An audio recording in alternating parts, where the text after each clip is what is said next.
Hitman 2-2, over. Hitman 2-2, you're coming in weak and unreadable. Let's take a ride. A ride through remembrance, sacrifice, and dedication. Dedication to something greater than ourselves. The echoes of our heroes must live on forever. My name is Richard Zaremba. I'm 73. I'm a retired school teacher. I presently am a crossing guard, which I do enjoy, and meeting very interesting people. A lot of them are veterans, too, that I meet. I am Master Sergeant retired Aaron Hurley Dennis, and I retired from the Connecticut Air National Guard after 20 years of faithful service. Charles Foley. I was a seaman in the U.S. Navy. How did you first hear about the Veteran Band Corps? Well, I have to honestly say that it kind of initiated from my own journey first. I traveled through different states, Pennsylvania, New York, visiting my family. And as I was entering these states and little towns, on the light posts, I'd noticed that they were honoring veterans. Usually World War II, Korea, Vietnam. Actually, I even saw a Civil War one entering into Gettysburg, which would be appropriate, a Union soldier. So as I journeyed, I thought to myself, oh, this would be interesting maybe to have in Connecticut. And I wasn't aware of any kind of program in Connecticut whatsoever. So it's like a seed, it was dormant, didn't do anything with it. Until an article in one of the local newspapers told about a young girl, her name is Mahika Josai, from South Windsor, neighboring town to Manchester. Our fight to keep our heroes alive will have a big impact. Some heroes come in all shapes and sizes, some who haven't even started high school yet. My name is Mahika Joshi, and I'm from South Windsor, Connecticut. I started this program because I've always wanted to do something for veterans. Ever since I was young, I've had a deep, profound appreciation for veterans. And when I was in about 5th grade, I was traveling out of state and I saw these banners being displayed, and it excited me a lot. So when I came back to South Windsor, I wrote to our mayor and the Patriotic Commission, and when I was in contact with them, we worked together to start the program in South Windsor, and it's been growing onward from there. We started with just 8 veterans because COVID hit and we had a lot of challenges at first, but as we began to pave the way, we this year are honoring over 30 veterans, and our program has reached almost 175 veterans total. Started out with 8 veterans, basically World War II. She wanted to honor the living World War II vets that are still with us. So reading the article inspired. I said, wow, this is not new to Connecticut or not new to this area. A couple of years ago, Mr. Richard Zaremba, who is the coordinator of the Manchester Veterans Banner Program, saw this in one of our outreach attempts, and doing that, he also got the same excitement, and he wanted to see that happen in Manchester as well, and he wanted to appreciate the veterans who had served him in Manchester. So I worked with Mr. Richard Zaremba, and he has made all of this possible in Manchester as well, and I'm so excited to see the program grow. I went to the town hall and contacted a patriotic commission that was there, and they directed me to the parents of Mahika. So we set up a meeting time. This will be going on over 2 years ago or so. And I met her dad, and her Mr. Josai explained the whole program to me. And they were more than willing to help if we wanted to do this in Manchester. So my daughter always wanted to do something for the veterans. So once while we were on a family trip in another state, she noticed this program in a different state, and she wanted to see if that can be done in Connecticut as well. So she reached out to the mayor of South Windsor, and this was around 2020, where she started as a pilot, and In the first year, we honored around 8 World War II veterans in South Windsor. And then gradually it kept growing with Mr. Richard Zarimba's help from Manchester. So that's it. With every passing year, we have more and more veterans that are being honored. And to date, we have honored around 175 veterans. What makes me so passionate about this program is kind of what we're doing here today. When I get to meet these veterans and hear their stories and really understand what their motivation was and why they served, it's really a heartwarming experience. And I feel like this program not only helps to appreciate these veterans and bring together the youth and the older generation and inspire the youth as well, I think it also helps to unite us as people and bring us together in ways that serve the greater good. What we've done is to have a preview of the banners. And we've invited the honorees, the donors, family members, some other invited guests, the mayor, to come and preview it before they go up on the light posts down Main Street in Manchester. To make it more accessible to them, we also have stands where we can place them, and a veteran or whoever else he or she wishes, or a family member, to take a picture of it prior to them going on the light posts. I hope you don't mind, I kind of prepared the speech here, but it's from my heart. My name is Richard Zaremba. I'd like to welcome veteran honorees, family members, sponsors, Mayor Jay Moran, and other invited guests to our second banner preview. Between South Windsor and Manchester, we have honored 175 veterans from World War II, Korea, and Vietnam.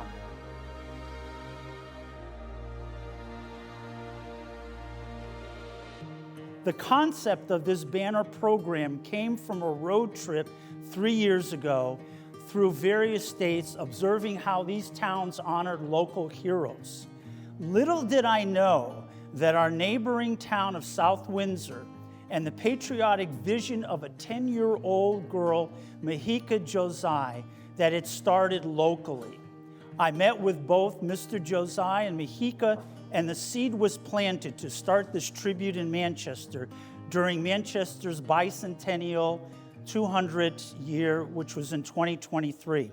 I'm thankful that with the help of the Josiah family, Peter Conyers, a veteran committee, and the town of Manchester, that we may hold our heroes in our hearts. For who you and all you've done to keep our nation strong and free. Being honored on the Manchester's banner program for veterans is something, wow. It's emotional to be recognized in the town you grew up with such, wow, hold on. Okay, I was good. fine until you asked that. I really appreciated it. I think it's good that the other people see what veterans did. I was honored to serve faithfully for 20 years and deployed twice, and it was something that I am privileged that I was able to do so. So many veterans did not come home, and to be honored with some of those veterans on Main Street is just something that just you can't put into words.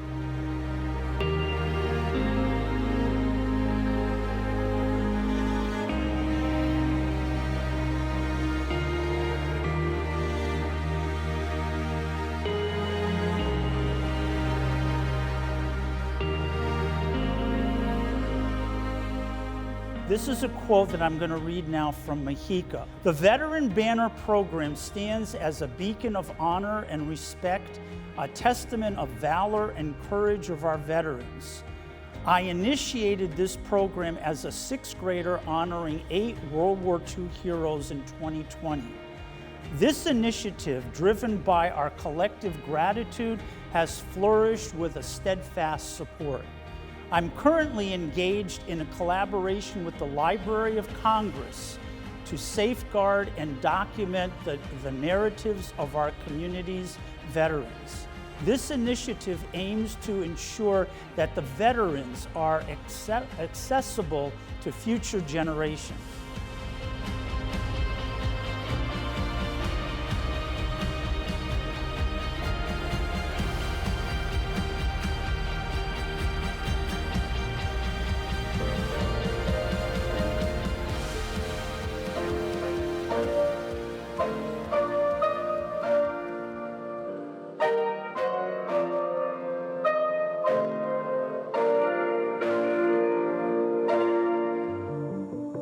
It will be taken to the Public Works, and then within the next 2 weeks before Memorial Day, the ones for 2023 will be removed, given to the veterans, and then these will be put up maybe for a whole year, at least from Memorial Day to Veterans Day.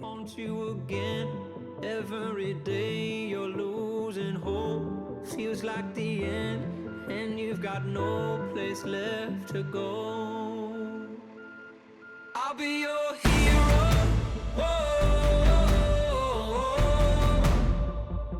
Yeah, I know you're afraid. I'm on my way. Know that you'll never be alone. I'll be your hero.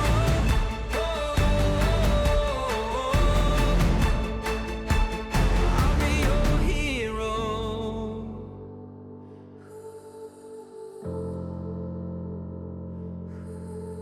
My name is Amaro Hansen. Been in Manchester since 1996. Got transferred out here from living in Bremerton, Washington on the naval base in Jackson Park.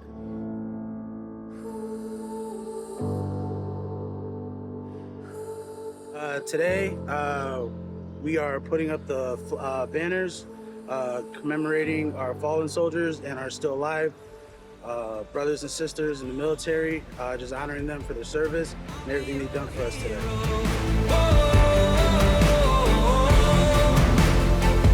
Yeah, I know you're afraid. I'm on my way. Know that you'll never be alone. I'll be your hero.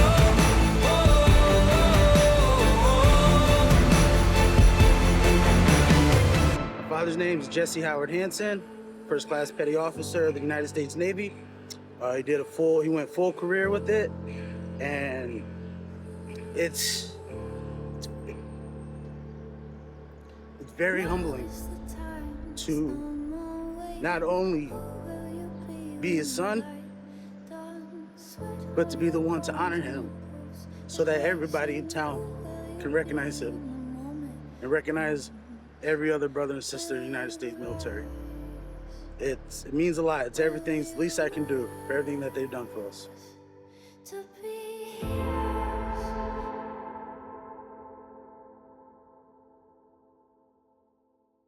My name is Lynn Sotilli. I am a member of Elks Lodge 1893 and a proud member of the Wall That Heals Committee for 2024.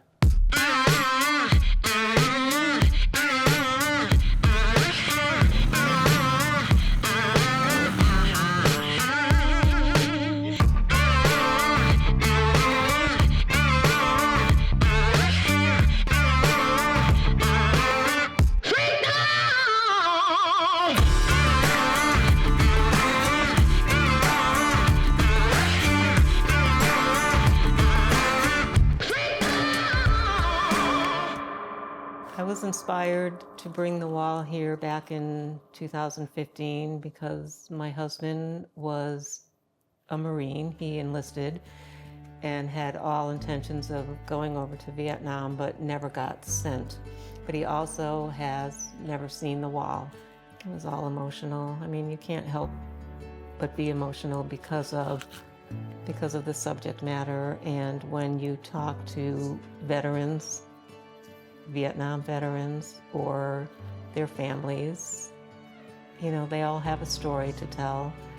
And I just saw some deep appreciation for Manchester embracing this wall and having it here for them. Hi, I'm Stanley Krajewski and I'm from Manchester, Connecticut.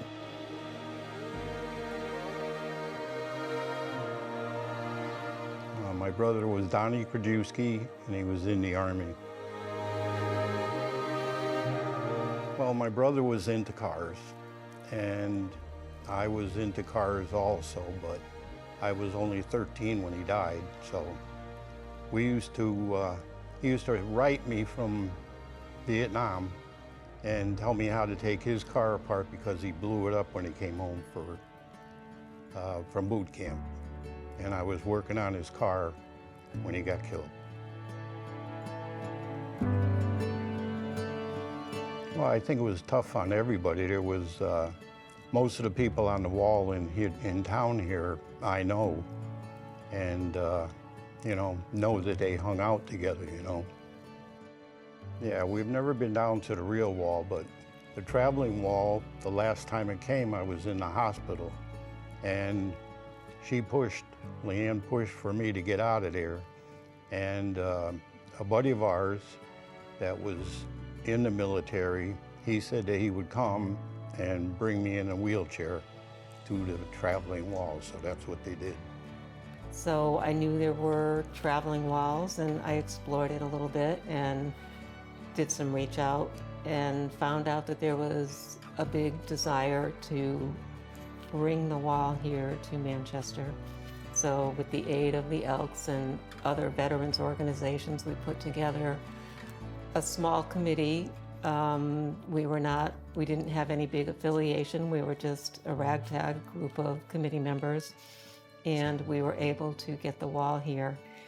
And just to see my husband's face when he saw it, it was pretty emotional, and it was something that we knew we had done a good job.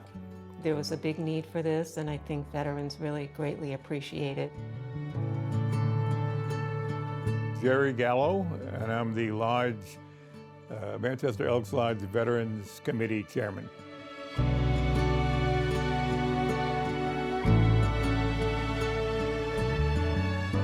Well, the Elks as an organization has a long history of service to veterans, going back to World War I, when the Elks lodges around the country provided the first 2 Army mobile field hospitals in France and provided the doctors and nurses to man those hospitals. Back in June of 2023, we filled out the application with our proposal for what we would provide and how we would handle bringing the wall, our location, our plans, our events in coordination with the wall, and submitted that in August of 2023 to the Vietnam Veterans Memorial Fund. And in December, we learned that we received dates out of 88 communities that submitted for getting a date in the 2024 to bring the wall. We were one of 33 that were accepted. My name is Jan Conley. I'm from Manchester, and I'm Vic's sister. My name is Kathleen Madden Fiango. I'm from Manchester, and I was Vic's fiance. I'm speaking for my brother, Victor Del Greco Jr. His rank was sergeant. One of my best memories with my brother, Vic, was that we grew up, he was 2 years older than me, but we grew up as if we were twins. We did everything together. It was like we were growing up in the 1950s right after World War II. And it's like, he was always there for me and I was always there for him. We always hung out together and did things together 24/7. My best memory of Vic was when I first met him. I was a sophomore at Manchester High School in English class. I was one that always studied and did my work. He was the class clown. Him and his friend, Ed Kelsey, they were hysterical. And from then, we fell in love and got engaged in 1968, the night of my graduation. Yes, I remember that.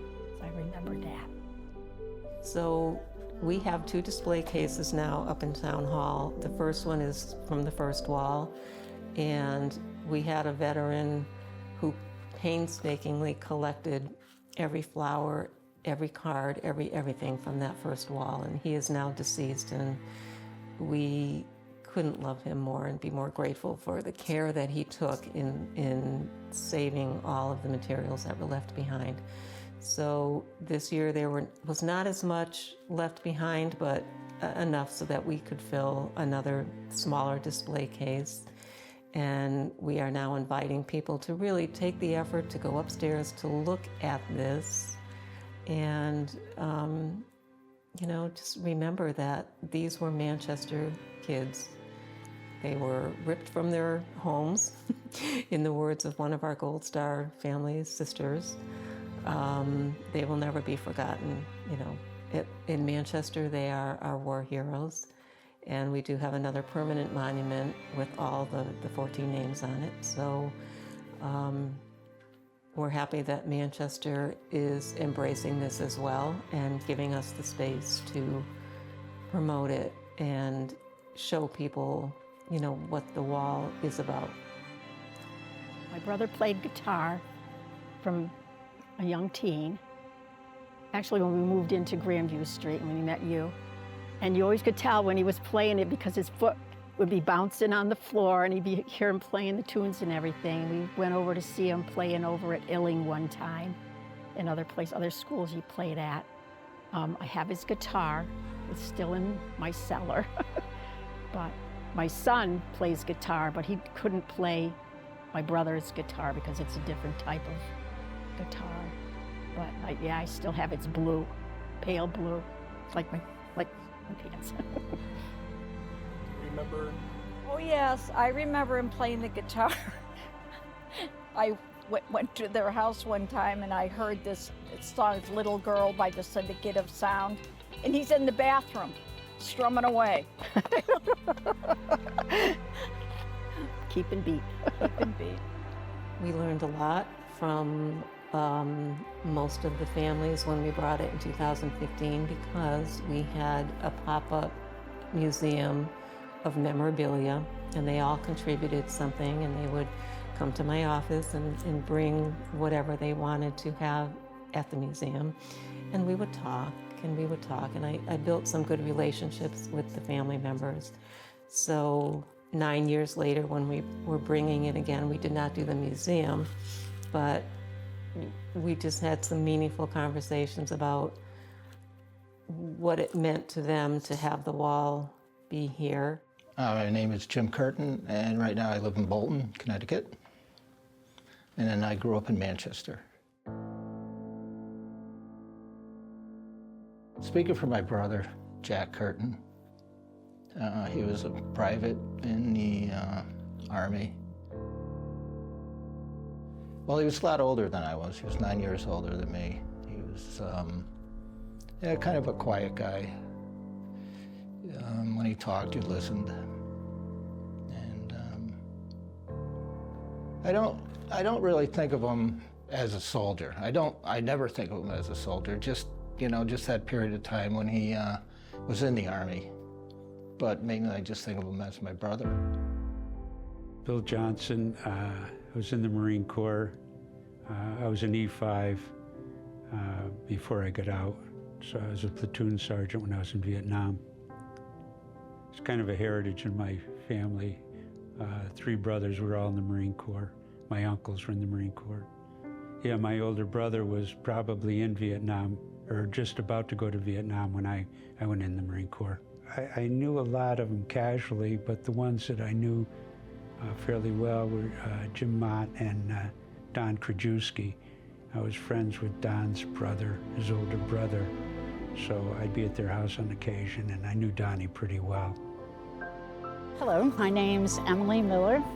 I am here today. I came in from Massachusetts, but I grew up in Manchester until I was 13 years old. And I'm here speaking on behalf of my family for my brother Keith, who is on the wall, who died in Vietnam September 7th, 1967.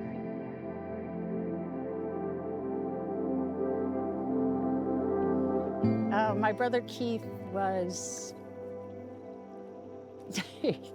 he was a wild child. He could make you laugh when you didn't want to.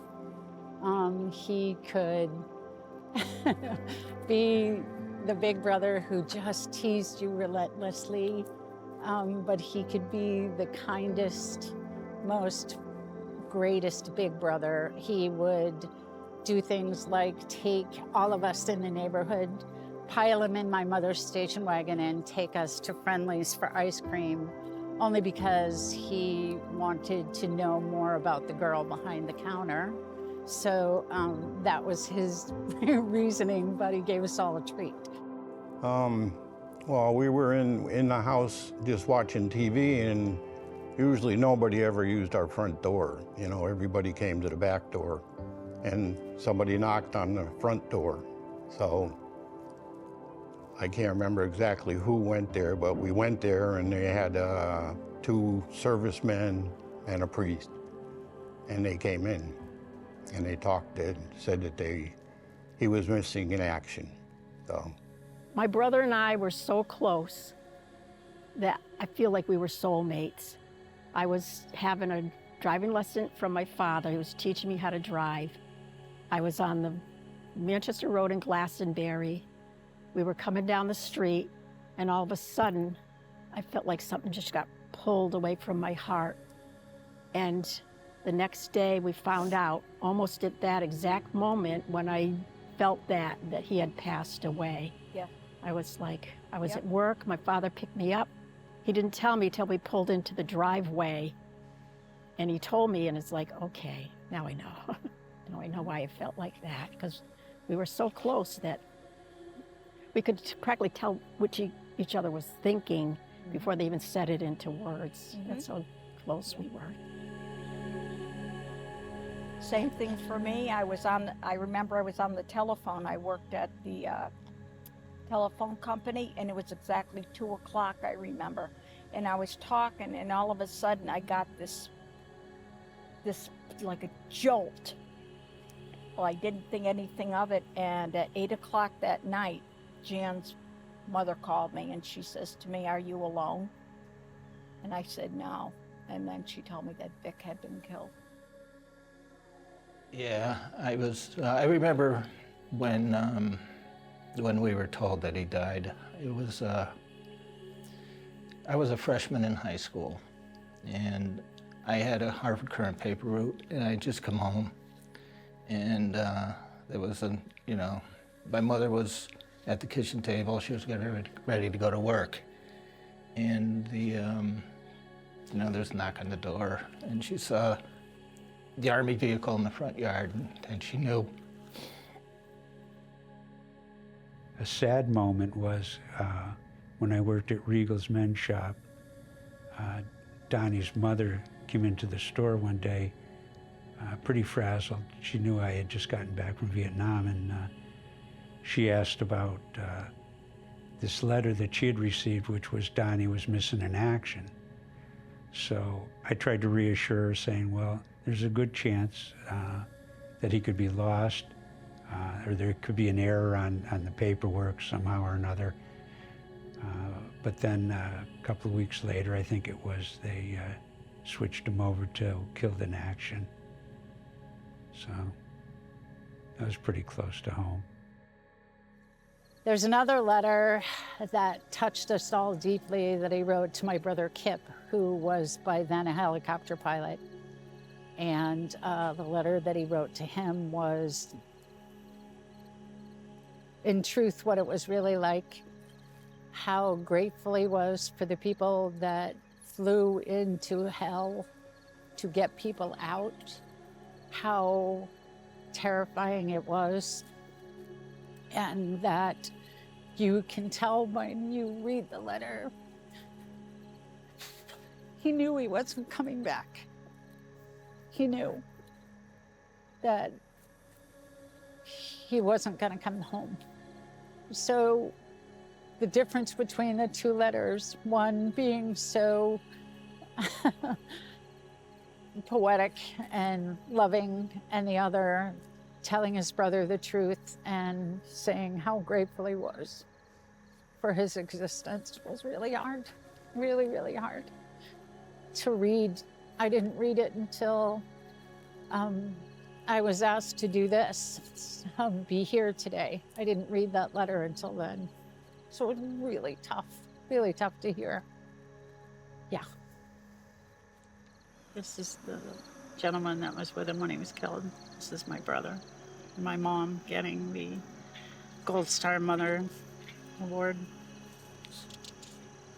I would say that This monument is a unique part of history because every single name on that wall had a family, had a friend, had grandma, grandpa.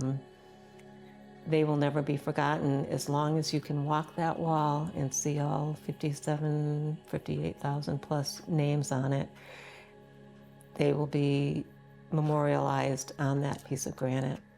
So to be able to have that in our backyard, the veterans who served in Vietnam can see their troops on that wall. They can see their friends on that wall. And as sad as it is, these people will live in history for doing something brave and heroic. So we love that. I mean, we try to put a positive spin on this, that they will never be forgotten.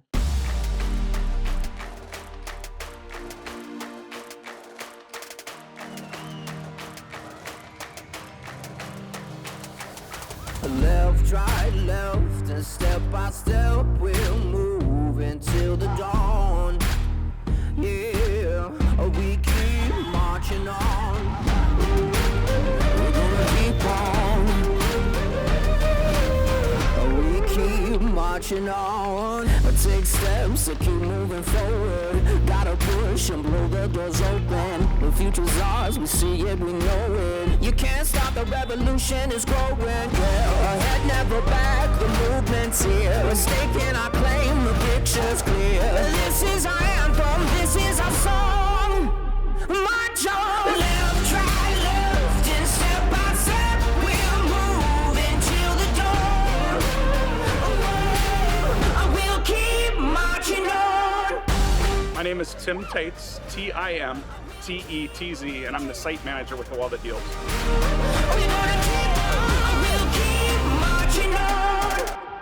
So The Wall That Heals is run by the Vietnam Veterans Memorial Fund. We're the organization that was created in 1979 to build the memorial on the National Mall. We still take care of that memorial today.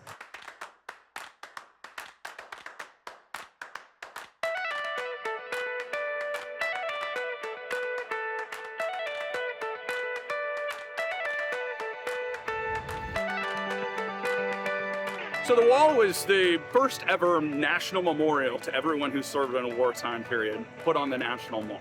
It was the dream of Vietnam veterans, thinking that after a war that had been so divisive, the first war in 100 years that a majority of Americans had been against, after a war like that, what our nation needed to heal was some sort of national memorial. Other nations that had it, so obviously there were some in France and Europe, but this was the first time that we had ever taken on our National Mall that memorial. So the wall was the byproduct of that, dedicated in 1982. And in 1996, we, as the organization that built that, realized that there were other traveling walls that traveled around the country, but they weren't doing the reflective, educational nature of the wall. They weren't replicating what you would experience when you're at the wall in Washington, D.C. And so we went out on the road with a half-scale version, and we called it The Wall That Heals. That was on the road up until 2017, and in 2018 we came out on the road with this three-quarter scale replica, and we've been to over 700 communities since we were established in 1986.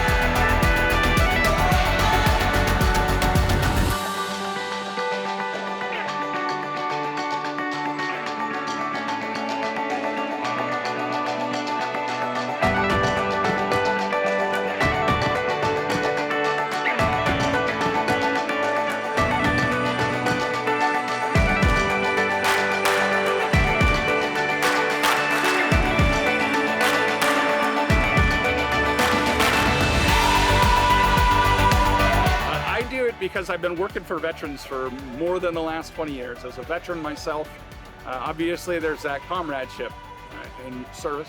There's that comradeship amongst your veterans no matter what branch of service you're ever in. And this is the latest iteration of how I seek to give back to my community and give back to my fellow veterans. In 2024, something extraordinary came closer to home for many of us, right here in Manchester, Connecticut.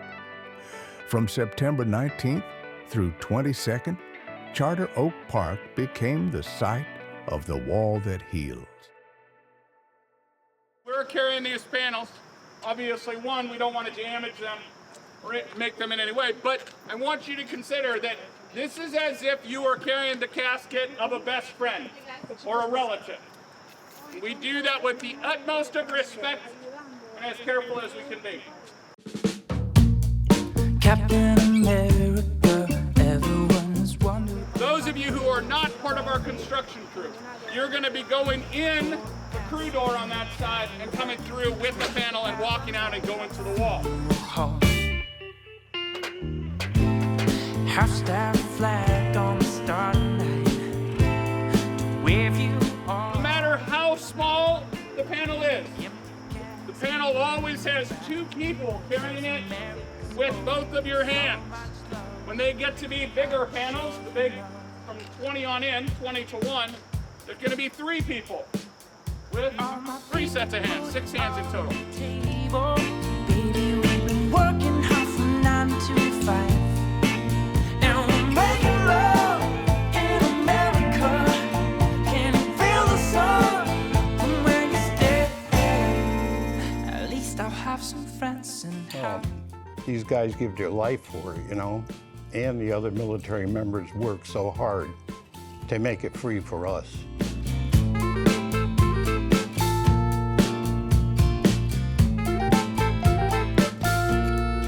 I was in elementary school and was called to the office along with my older sister and twin brother. And my uncle came to pick us up, which was completely out of the ordinary. My mom was a single mom. She raised 6 kids, and she never let us stay home from school. And she was a registered nurse, so we couldn't stay home from school. So we knew something was up. When I walked into my home, it was full of people, and 2 men assisted my mom with their arms around her down the hallway. And what sticks in my memory and why it sticks in my memory is that I had never seen my mother weak. So it haunts me to this day to see her, and standing next to her, when she was standing there next to her on the wall, is a map of Vietnam that she got out of the National Geographic, and she had her sewing pins that had different colors in a spot with a little tag on it saying where my brothers were and where all of our friends were in Vietnam. And she explained to us that he was killed, and everything in our lives changed.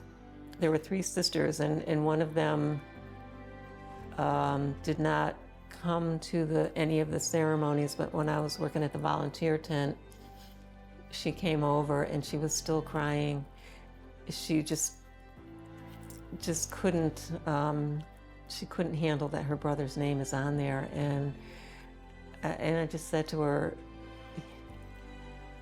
your brother is immortalized. I said, he will never be forgotten. I said, the fact that we have this wall to honor them. I mean, yes, you miss him, and all the other families miss their brother, son, cousin, whoever. But just think about that every time somebody sees his name, they're going to know that, you know, he had a family that loved him. Good morning. Welcome to everyone. On behalf of the Wall That Heals Manchester Committee, thank you so much for joining us this morning, and a very special welcome to all the members of our Gold Star families.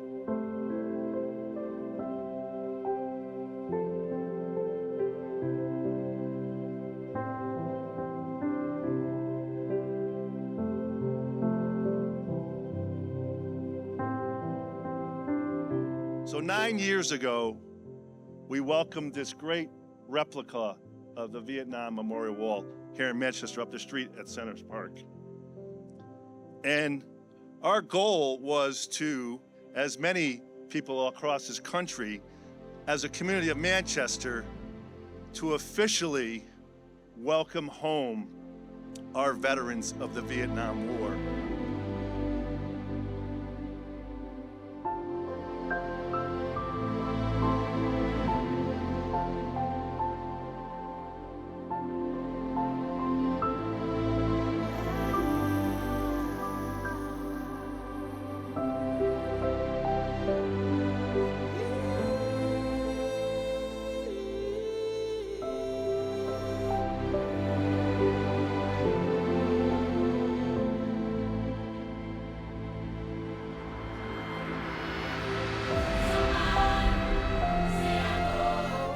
Well, on an evening visit to the Indiana War Memorial Museum, there it was, right in front of me, at about 1900.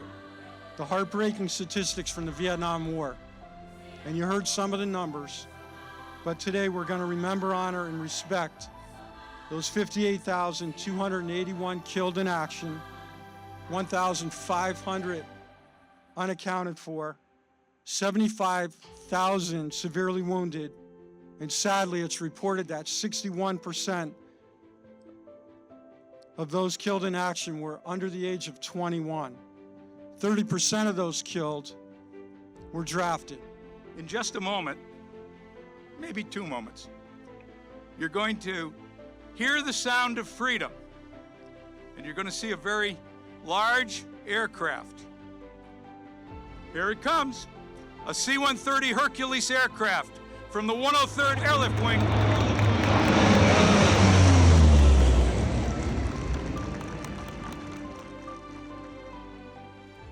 The thing I want to leave you with, and we need your help. If you look at the wall behind me, there's 58,000 plus names on this wall.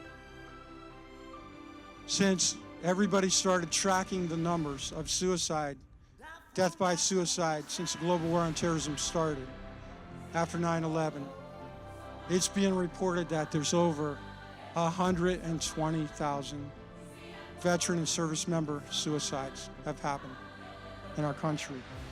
I'm sure you would agree, one suicide is completely unacceptable, but double the number of those lost behind me, you can't even comprehend it. My final words, although it's been many years that have passed since Vietnam, I'd like to formally welcome you home, and I salute you today. May God bless you and our great country. Remember, you're not alone.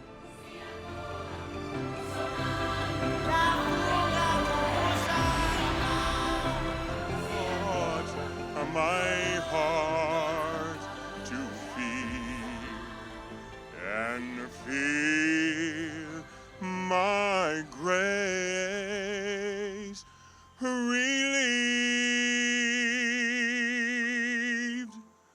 How precious did that grace appear the hour that I first believed. And it's very rare that the Vietnam Veterans Memorial Fund will bring the wall back to a community a second time, particularly when it was only 9 years ago. But I think it was how Manchester stepped up and the things that we did in preparation for the wall in 2015 that they basically said, there's no way we cannot bring it back to Manchester. So from that point, it became putting a full committee together with all the aspects that are required. Pulling in volunteers, pulling in sponsors, doing fundraising, coordinating social media, coordinating with veterans organizations, with putting applications into different military resources for a flyover, for color guards, for reaching out to the community, to the churches, to other veterans organizations, to have the speakers for our ceremonies, the schools for musical groups to sing at our opening ceremonies, and of course the middle schools to bring the classes to the wall to tour the educational center that comes along with it. So it was a massive effort. We had a phenomenal team, and of course the town of Manchester stepped up tremendously. Do you feel that the wall that heals heals? I wasn't sure when I first saw it, mixed emotions, I guess, about going to see the wall. And then finding the names of the guys in my platoon that were killed. And, it was touching. I wish I had reached out to the parents of those folks. I think like 40 years later or something, I decided I would research and I couldn't find anybody that could contact their family. But it's a nice monument and a nice tribute. When we got the one here in Manchester, the miniature wall for the locals, it's a nice tribute. As you understand the grief and loss as an adult, as you do as a child, it's so enveloping and consuming that it's hard. It's hard. Coming here is a wondrous thing, but it's hard to rip the Band-Aid off and touch the soft spot that still hurts, that I turn into that 9-year-old girl who knows that the guy that is going to teach me next how to ride a bike isn't going to be there. So it's hard because I turn into a 9-year-old inside, and I'm trying to process it as an adult. So it's difficult, but wonderful to know that his presence is known, that his presence can be made to other people about what my mom talks about, that the sun doesn't shine as bright without him here. The stars are brighter. And it's just, it's a great feeling to know that he is respected and admired and held up in a way that didn't happen for a long time. You know, the wall that heals. It's hard for me to believe that this is something that we're doing after 50 years of, you know, and these people deserve it. I don't know. Does it heal? Mm-hmm. I don't know. But it is good that it's here. You know, you can't just sweep something like this under the rug. We have to be reminded of it.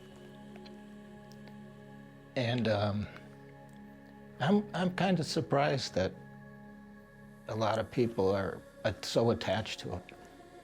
Not only my generation, but other generations.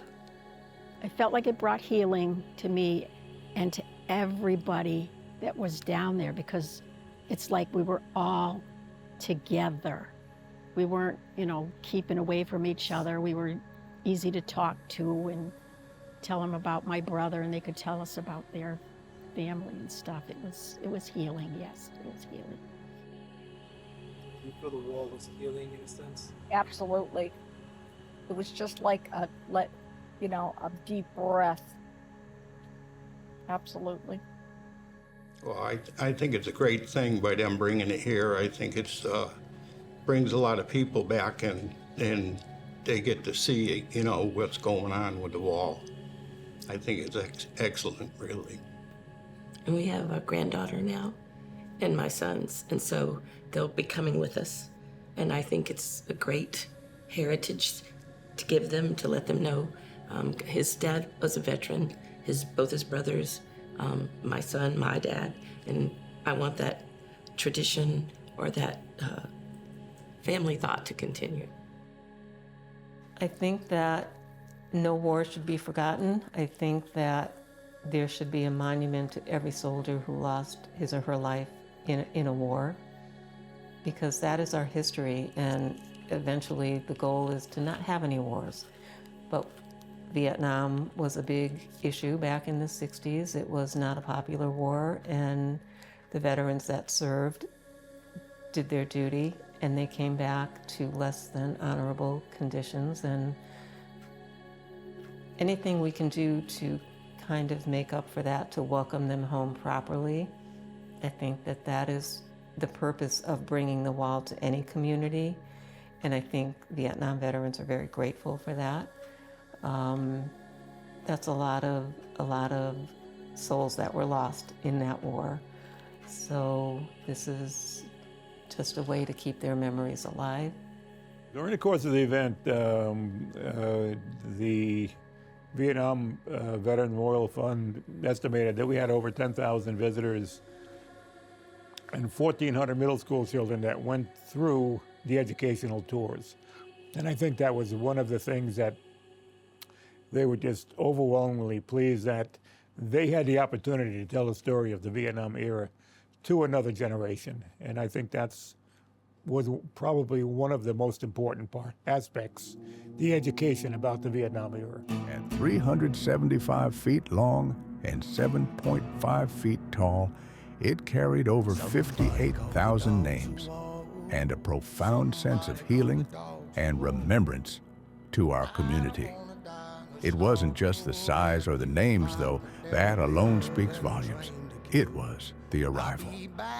On September 17th, a 150-plus motorcycle escort led the wall through downtown Manchester, an emotional procession that let us welcome our veterans and their stories in a moving ceremony. Once set up, the exhibit was open 24 hours, staffed by volunteers allowing anyone, whether veteran, friend, student, or neighbor, to come anytime to reflect, draw name rubbings, share stories, or simply stand in quiet connection with those we remember. Bringing the wall to Manchester wasn't just about honoring history. It was about bringing its healing into our town, giving people the chance to stand before that powerful symbol, to touch a name, and to say, I remember.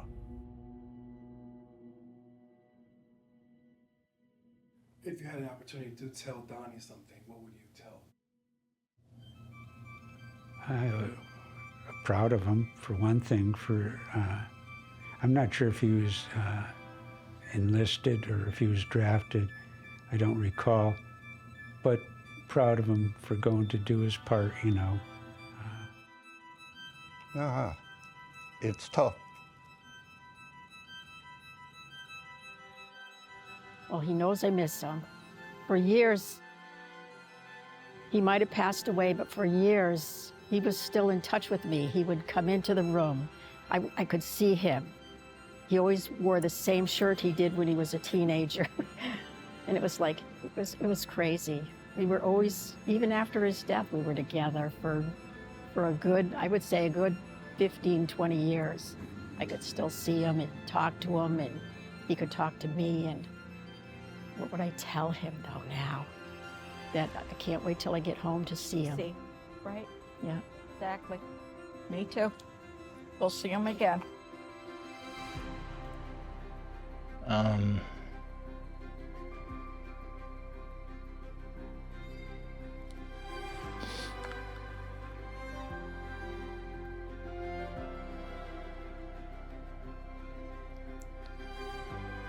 Well,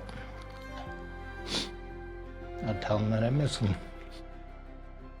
I would tell my brother if he was here that he was the most frustrating, hysterical, loving person, and that he's my hero. He was my hero long before he joined the service, long before he was sent to Vietnam, long before he was immortalized in sacred ground at Arlington National Cemetery, that he was my hero long before that.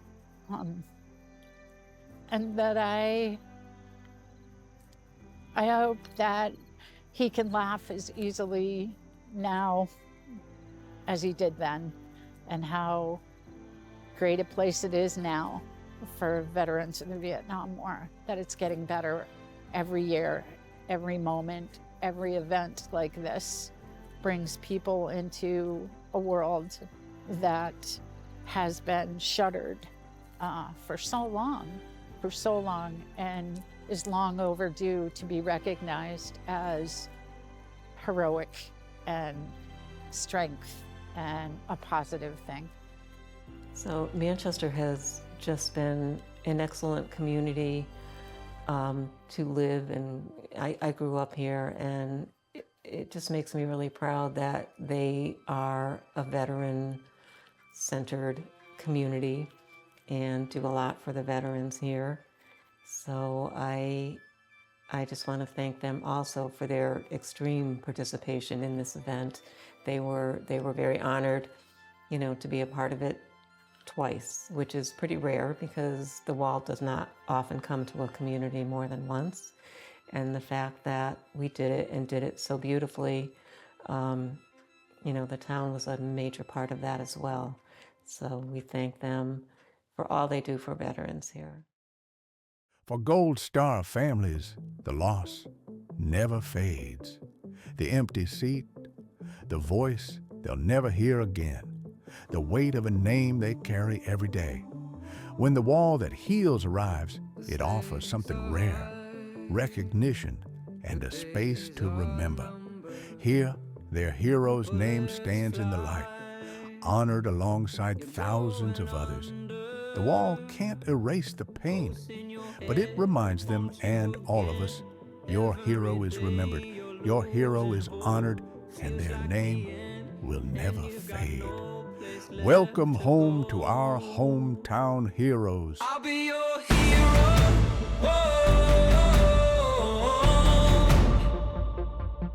I'll be your hero.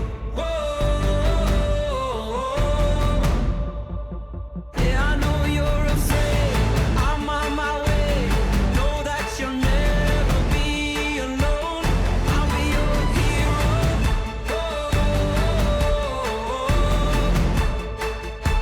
I'll be your hero. In every town, there are heroes whose names we know, and some we never had the chance to meet.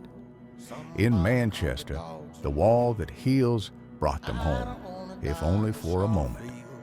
It stood as a mirror to our past and a promise for our future, that their courage will not be forgotten, that their sacrifice will echo beyond the stone, and that in the heart of this community, their names will live forever. Fight the war unafraid.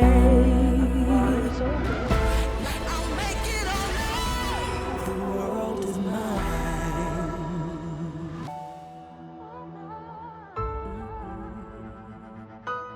The world is mine.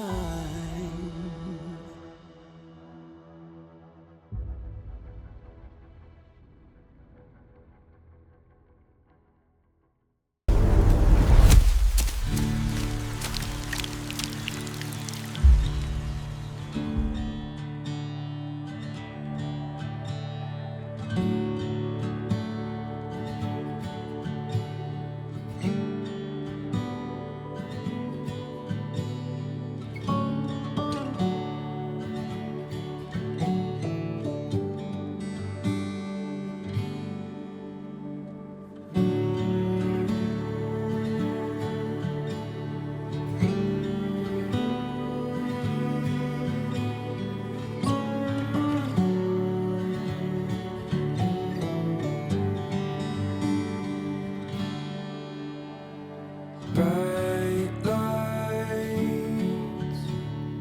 passing down, wounded heart, and you're feeling the same.